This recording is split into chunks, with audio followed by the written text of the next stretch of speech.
Rail line પાસે ગાંજા કોડેન સિરપનું વેચાણ નશાનો કારોબાર કરતા દિનેશ મોરિયાને પોલીસે જેલ ભેગો કર્યો. સિરપની 16 બોટલ જપ્ત. ડિંડોલી પોલીસે નવાગામ વિસ્તારમાંથી એક શખ્સને નશીલા પદાર્થો સાથે રંગે હાથ ઝડપી પાડ્યો છે.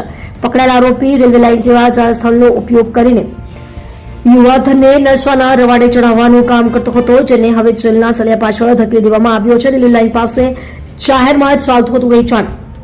ડિંડોલી પોલીસને ચોક્કસ બાતમી મળી હતી કે નવાગામ શિવ હીરાનગર પાસે આવેલા ઉધનાથી મુંબઈ જતી રેલવે લાઇન નજીક એક ઈસમ જાહેરમાં નશીલા પદાર્થોનું વેચાણ કરી રહ્યો છે. આ સ્થળ અવર જવર વાળું હોવા છતાં આરોપી નિર્ભય બનીને ત્યાંથી પોતાનો ગેરકાયદેસર ધંધો ચલાવતો હતો. પોલીસ સર્વેલન્સ ટીમે આ વિસ્તારમાં વોચ ગોઠવીને રેલવે ટ્રેક પાસે શંકાસ્પદ હાલતમાં ઉભેલા ઈસમને કોર્ડન કરી લીધો હતો, જેના કારણે તે ભાગી છૂટવામાં નિષ્ફળ રહ્યો હતો.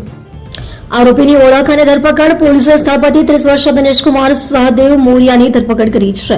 તપાસમાં જાણવા મળ્યું છે કે આરોપી પોતે ડિંડોલીના નવાગામ વિસ્તારમાં આવેલા શિવરાનગર એકનો જ રહેવાસી છે. પોતાના જ વિસ્તારમાં રેલવે લાઇન જેવી ખુલ્લી જગ્યાનો ગેરલાભ ઉઠાવી તે નશાના બંધાણીઓને માલ પૂરો પાડતો હતો. પોલીસ હાલ એ દિશામાં તપાસ કરી રહી છે કે આરોપી આ નશીલો પદાર્થ ક્યાંથી લાવતો હતો અને તેની સાથે કેટલા અન્ય લોકો સંકળાયેલા છે. ગાંજો અને કોડેન સિરપ સહિતનો મુદ્દામાલ જપ્ત.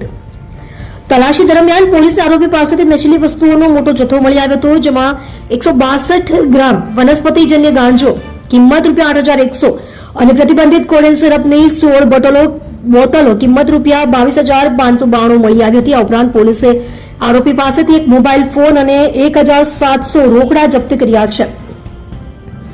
આમ કુલ 32,892 નો મુદ્દામાલ પોલીસ દ્વારા કબજે લેવામાં આવ્યો. એનડીપીએસ એક્ટ હેઠળ કાયદેસરની કાર્યવાહી.